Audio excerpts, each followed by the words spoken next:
happy Monday on here again. Cloud9, they're doomed. It's all gonna come crashing down. You already brought up one of the biggest points here, Azael Perkz. He's over the hill. He came to NA to cash out. Everybody was right. Me talking about, he's such a competitive player. He wants to be at the top. He's gonna take an NA team, win internationally. I was completely wrong. He's actually just come here to relax on the beach, and he's just cashing out. We saw it emerge this weekend already. He's even giving over kills to his buddy Alphari. Like, this is actually ridiculous. He's an inside man for you. Hey, you want a big shutdown? I got you. I'll get a bunch of kills, bounty early on. You meet me, bottom tower, bro. I'll see you there. It actually seems like Sven is the only one not in the loop on this crashing of Cloud9. He's plugging away on this Caitlyn, doing work, pushing down towers, turning plates, and his buddy Vulcan black shields himself, lets him get hit with this knowledge thing. Crashing down again.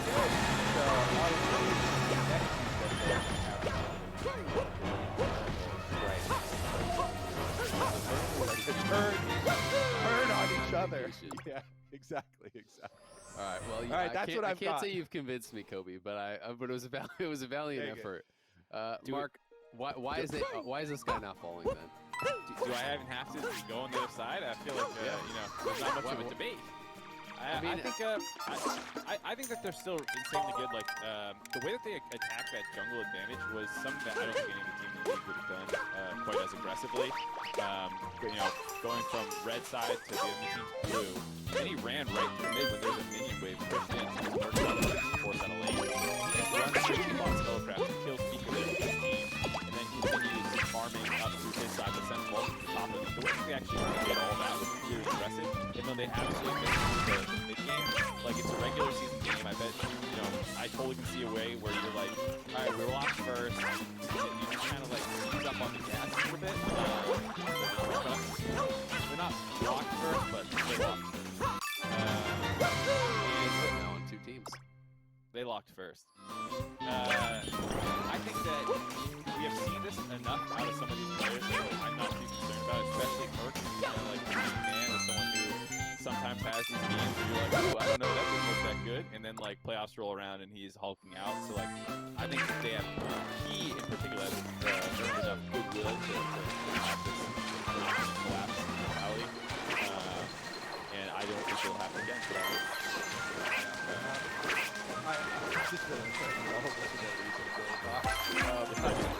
I also think that Fudge is legitimately playing better and improving, and Blabber is still, by all accounts,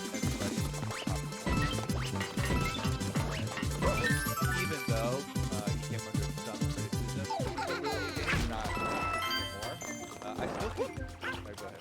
Oh, I was going to throw in, too, just on the Kraken team. I didn't like to build it all on the team. You have three hyper carries, you're not ahead, and you go Proto Belt, Void Staff as your first two items. I don't know, like, why you wouldn't try and find a front line for your team in that game when you have no other real front line. That was a game where you're literally like kind of a front-to-back team fighting team. You're not the Yasuo burst comp that he was the time he did that pro previously. He's super far ahead. I think there's times where he's like, I'm the carry, baby. It's like, you're not, dog. Even if you want to build a zone, guys, like do something to help your average. I mean, that's a fair point. They've got plenty of damage in the team comp already. Yeah, I mean,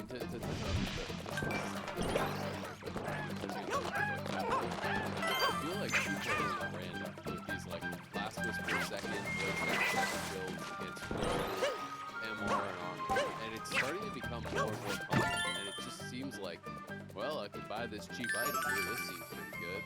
I mean, the items aren't terrible, but I just think that the rule is not making sense, especially if I'm seeing a lot of players do it.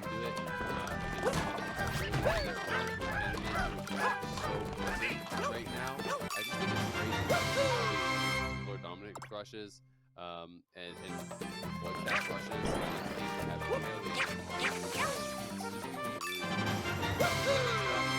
no one was building enough of these things, and now people are just overwhelmed.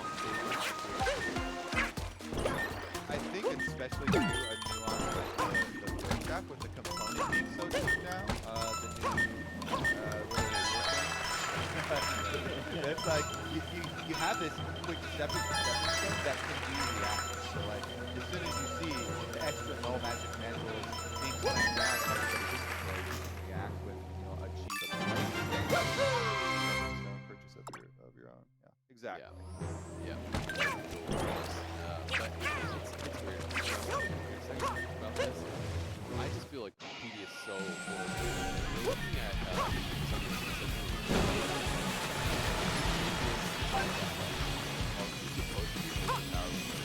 still have like 3-4% higher win rate with PD. Like PD is just so broken that it's just the best on literally everything now. Like it's just such an overpowered item that I think there's literally no marksman you shouldn't be buying. The item is just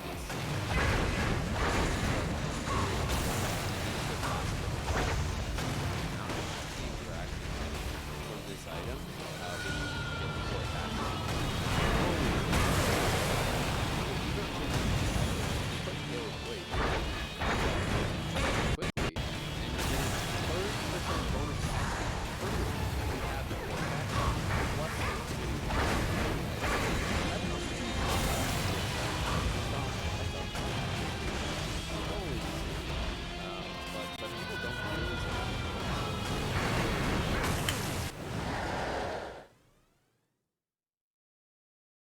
Should.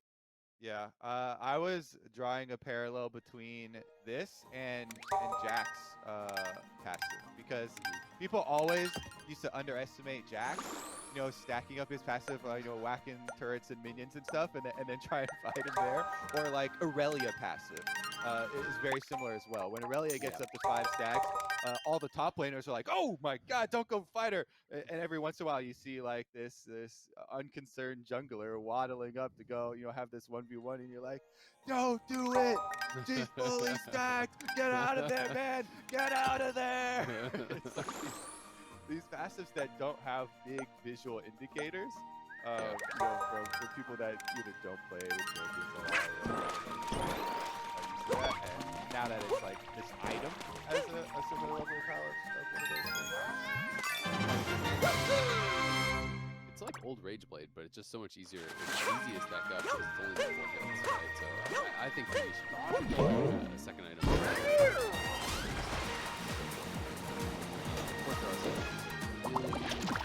Get some good pen in there or something, and then it makes sense.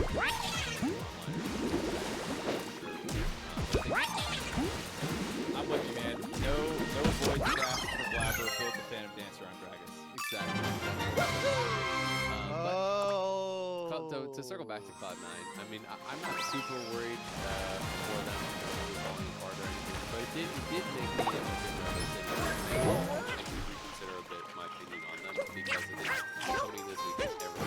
Cloud9 so much better.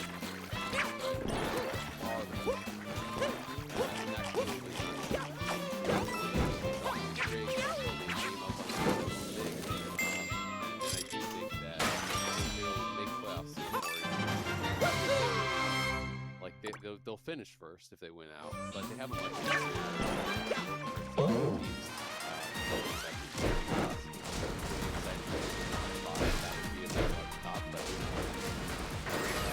Down right now, though. Nobody's switching that top 2. Honestly, even. Well, I guess the next discussion is more. Yeah, because ESM, Dignitas, and I want to put up, Team Liquid in that as well. We have we've got these. But exactly, you look at 9 and 6 Liquid, you look at 9 and 6 100 Thieves, and one of these things is not like the other. Yeah. I mean, we can get to the 9 and 5 ones. Because I'm hot on TSM, especially with their schedule being pretty easy last weekend. They have a bit of a task for PG, but then they have Immortals and Golden Guardians, so that could be a pretty easy week for TSM. Whereas Dig has a lot harder time. It's actually pretty likely that TSM second, which is pretty good for them considering how blind they are to start to split. Like this here, $6 million support. It's like watch that last game. That's $6 million support. So I'm all aboard the TSM hype train. I think they look really good. I do think maybe they're like overselling them a little bit. I just think they didn't have it in up and down. They didn't have it but prior to this year, well, not even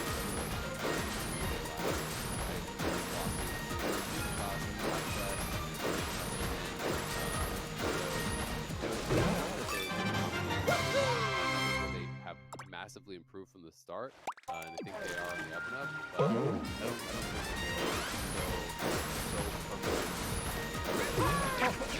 I can't wait to get into it because I want to take this to another level. Like, I don't think they're dominating anyone right now. Their early game is booty. Like, this is so trash early game in so many of these games for TSM. And yes, they do win all of these games still, right? They're winning most of these games still, coming back in so many of them.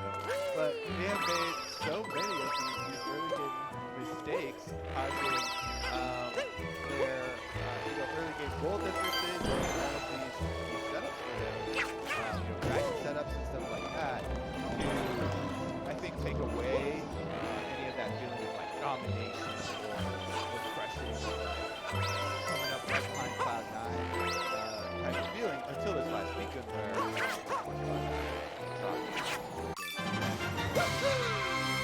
but yeah, I think that is another thing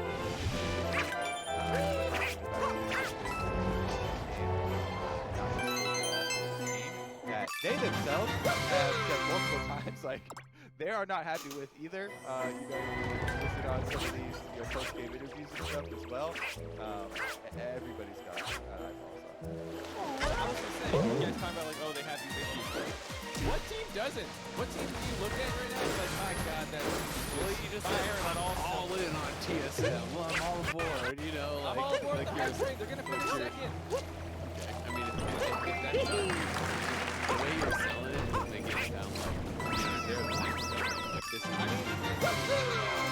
this is there's so many teams right now who just throw games, and like TSM doesn't throw games. That's one thing you say. Maybe they get run over or something, but I think they have to have a lot of luck in there. Seals give me that. Or skilled win. Seals, depending on how you want to paint it. But I don't know, man. Just looking at the difference is Mark Hype Train is like shiny train, wheels are working, it's going to the correct destination. Azael was thinking Hype Train is like there's a party inside, everybody's got shots. They're about to win MSI. Music, they got dancers. They're like my Hype Train is they're gonna be top two with dodge, a difficult and probably winning the first half. They grab which is probably big top. I'm aboard that. That's a Hype Train.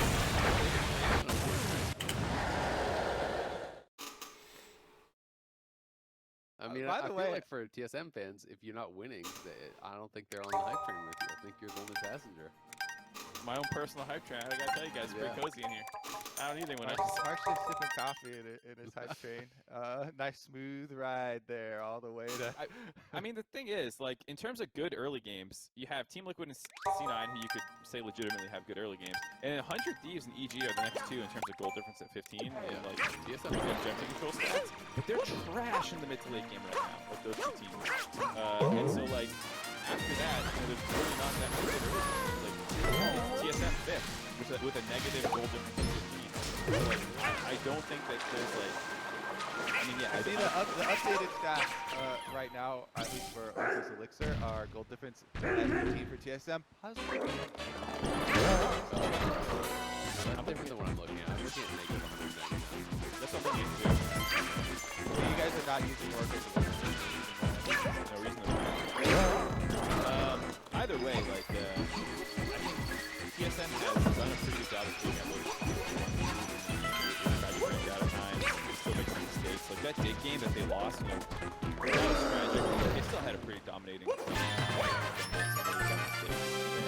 touch the dragon. They should have stuff like that. They're actually 4-2 over their last 6 games with some decent wins. Like they beat TL, they beat C9. They won. Yeah. Oh. a pretty good team that I don't think has skill capped either yet. So like I could still see improvements. I hope that they don't pull TL or C9 in the first round, because it's actually pretty possible. But if they can dodge them, I actually think that they can have some time to continue to improve. I think their trajectory has been good.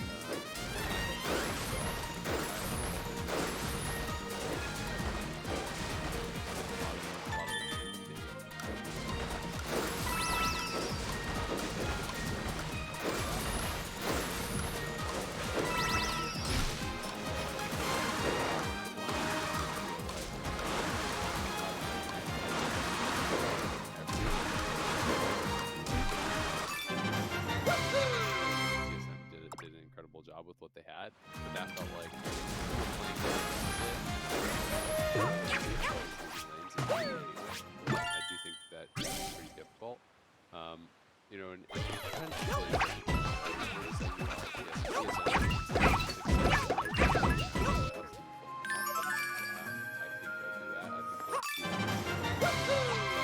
to me, like, success for TSM is winning the championship, right? I think that if you're TL, TSM, or C9, teams that's it's win or bust, right? Like, if you're not the champion, if you're not MSI, then that's kind of how I look at it for all three of those teams.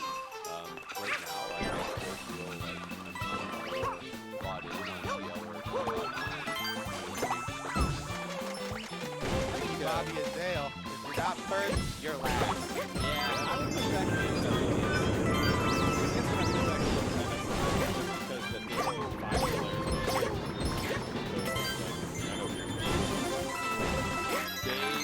players of those three teams in a lot of ways. And so I would say for TSM, I would be a little bit more lenient. Say like, hey, continue improving in the summer, continue improving in the Worlds, and then let's see how you do at Worlds. If you miss Worlds, then yeah, you're cold. If you bust her out at Worlds, you're probably still a failure. But making MSI, I think, is the best of the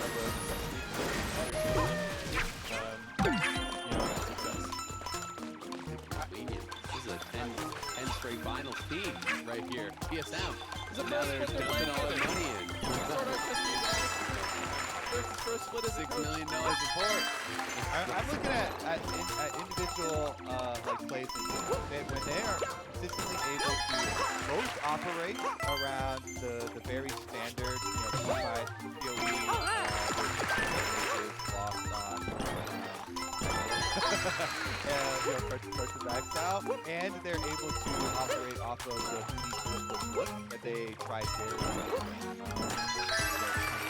last weekend push with the Jace games and stuff. If I see that, you know, that level of consistency and versatility, I think that I'm pretty confident, you know, with them, like you're alluding to, going into some more, you know, racking up qualifications. Because that is definitely the MSI is, but I think maybe I'm with Mark. I'm a little bit more these top, you know, big spenders where I'm like, all right, my final breaking point is like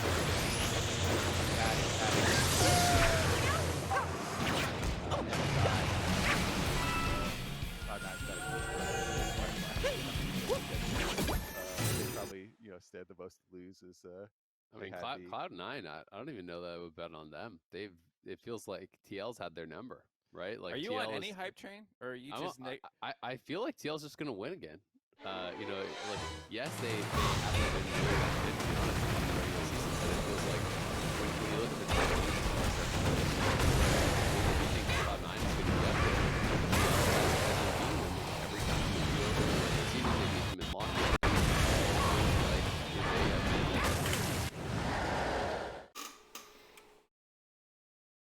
Tough nut to crack. I got a question for you guys. Are you still worried about tactical? I'm pretty sure everybody was last weekend. I think I am still a bit worried about it. I mean, I think it's just the fact that, like, last year I thought he was really consistent, and this year I don't. So it's like you don't know what you're going to get as much in any given game, it feels like. And I do think that's a concern in a best of 5 if you have a really tight series against TSM or Cloud9 or Dig or whoever, and he does have an off series, then they probably will lose. Because I think Lost had quite a good weekend this weekend for TSM, and there have been some borderline ones there as well.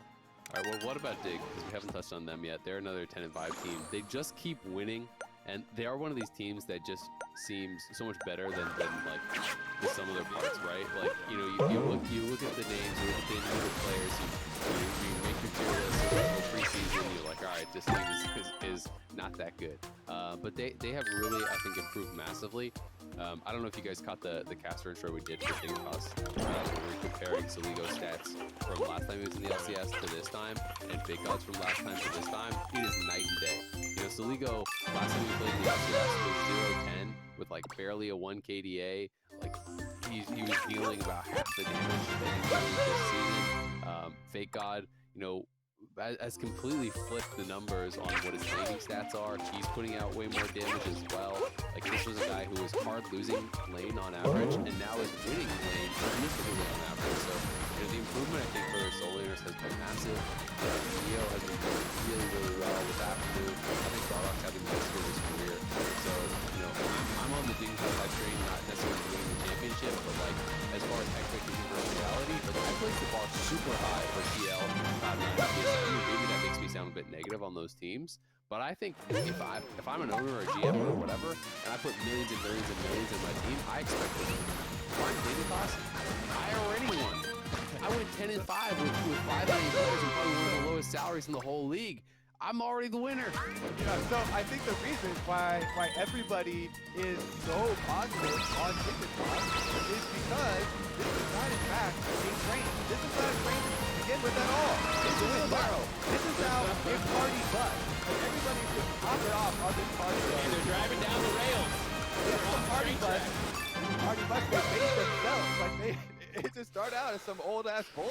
And they're like, you know what? We're outfitting this sucker with flames. And everybody is just partying out of their minds, and it's not off of, you know, Grey Goose or any top shelf stuff. Right? This is bring your own beer. Everybody's joining the party because everybody who's there is not there because, you know, they're a follower of, they're a follower of you know, like Dignitas core culture from previously, or like they're a follower of underdogs getting these big upsets, or they're a follower of watch, man. They're a 5 fun NA. team. Yeah, so like all of these things and all of these stories that we're so hyped about, like Ardok getting all these wins versus TSM, who got rid of them in such an unceremonious way. And honestly, like, these stories are exactly what you want in the wild card meme, coming out of nowhere, coming out of heaven. This is the GME squad. This is the squad that everybody's shorting. You know, in preseason, everyone's just like, nah, that's going nowhere. Everybody's shorting. All these hedge funds, all these analysts at the top, everybody judging. Like, nah, Does that make us the hedge funds? Yeah, we're the hedge funds. We're shorting Dignitas. We're like, no way. There's no way they're going up there. And the people are rising up. They're all buying in on Dig to the top. Dig to the top.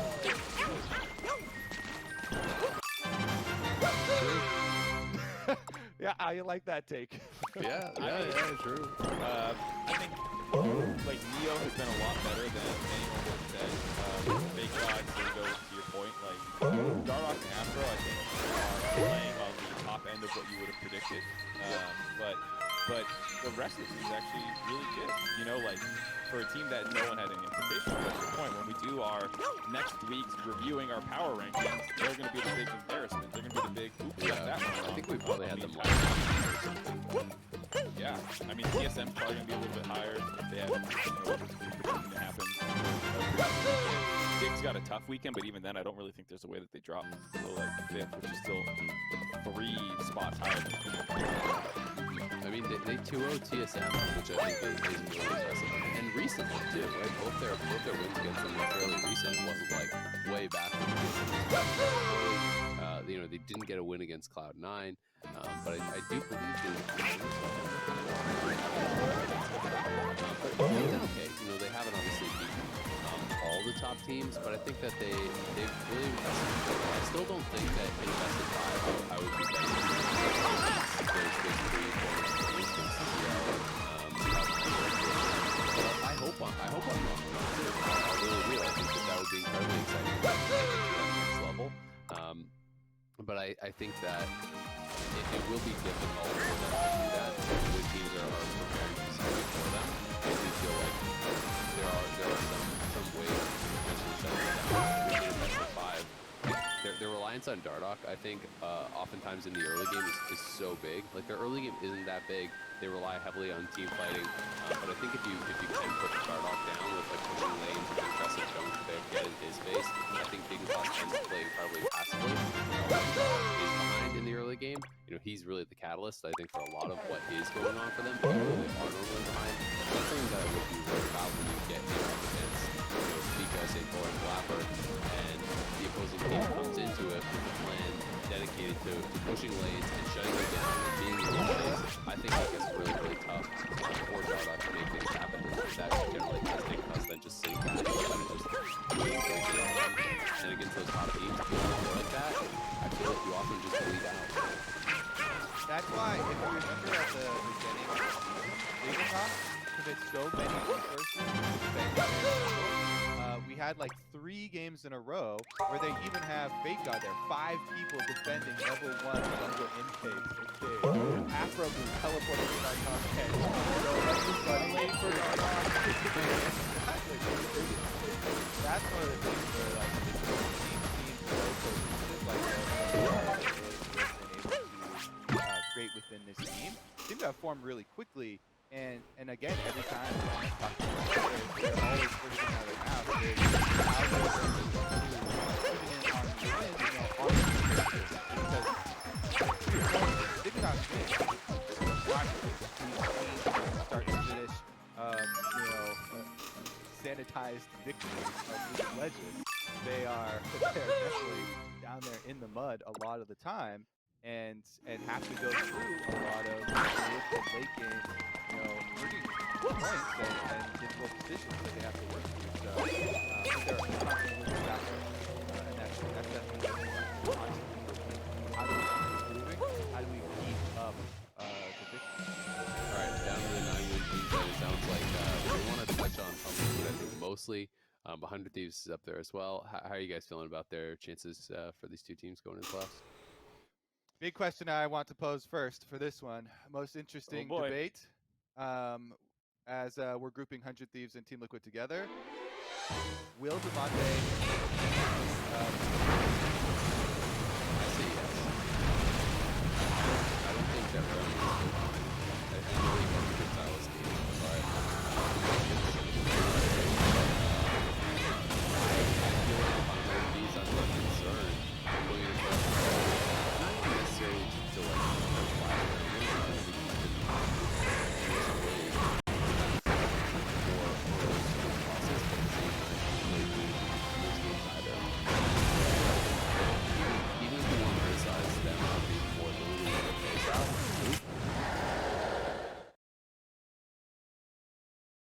they had a play style. What is their identity now? I feel like they've completely lost it, and I think that is the biggest problem with 100 Thieves, and why I am not even going near the hype train for 100 Thieves is just that it's like when you look to lock in, when you look to the early weeks, they played incredibly aggressively in the early game.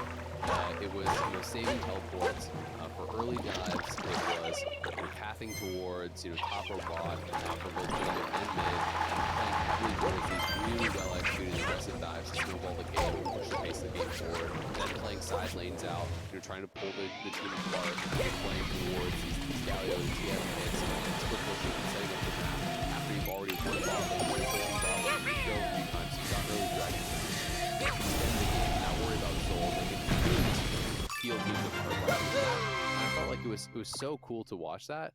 And now when I watch them, especially with Ryoma may be better off on these control mages, but it just feels like they're kind of so passive in the early stages of the game, and it really feels like they're kind of falling back into what I've done in the past, which is more just like a solid team, but not amazing.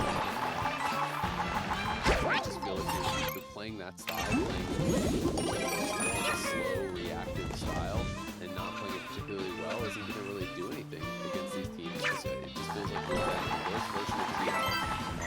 A proactive team like Cloud9 will probably run you over. I don't know. I don't know about that or what, because what's your vision for the team? Because when Damonte was there, I think you could argue that he was like the worst player on the team, but he was arguably also the most important because he was playing well on a lot of those roamers. He keyed a lot of their plays. Onto a minion that was, getting shot by the turret, and then like that was the dive. And then the one ulting in, starting plays, or whatever it was. And when you remove that, you don't really have someone who seems like a primary player, like engage or anything. They tried to do that more this weekend with the Lilia closer, with the Hecarim and the Skarner. Hecarim made it good in terms of like team fight decision making on like how to start a fight and stuff like that. And even then, that was the World Guardian team again. So like it's a little tough to say how good you guys play when you go up against the other playoff teams. So like I see a world team. Yeah, it was probably. I think that there's a world team that you guys could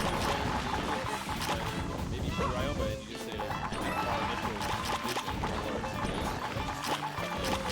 or team fight team, but like their formation is so bad that I don't know why you would put together play style for this one.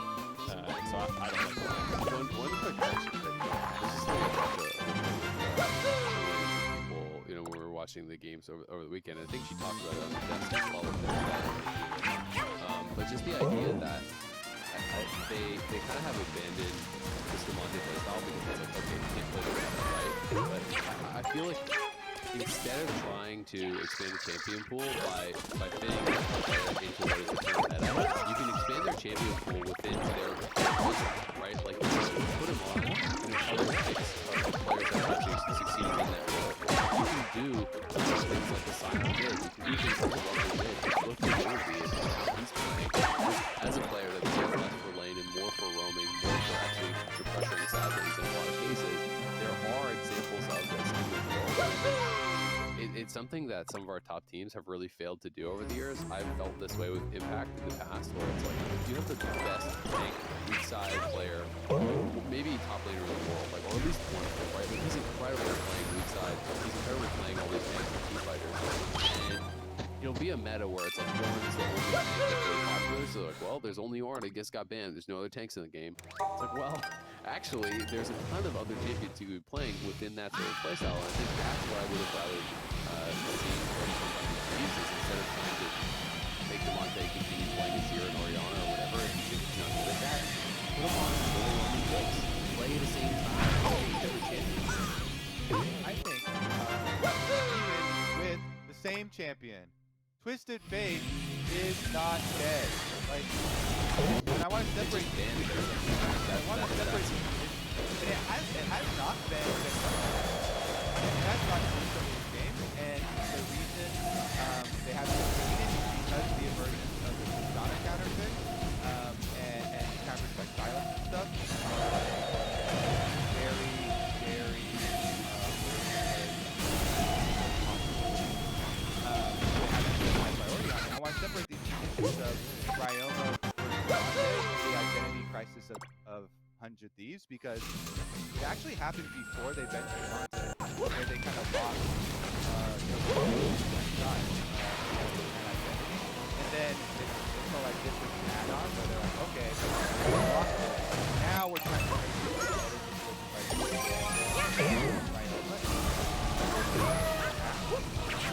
whereas I definitely agree that, especially with hindsight, and looking back at how it's turned out, it's super easy to say now that they should have just more hard committed to their strengths rather than trying to cover weaknesses. I think that is often the case, with.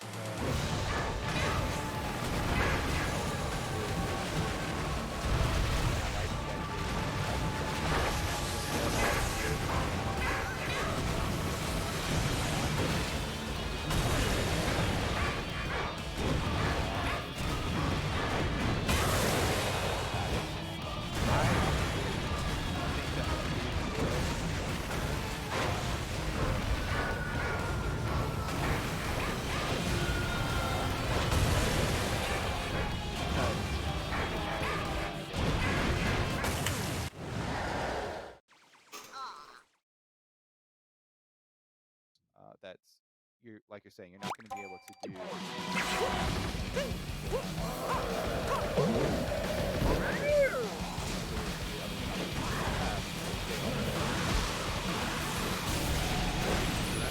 Honestly, it's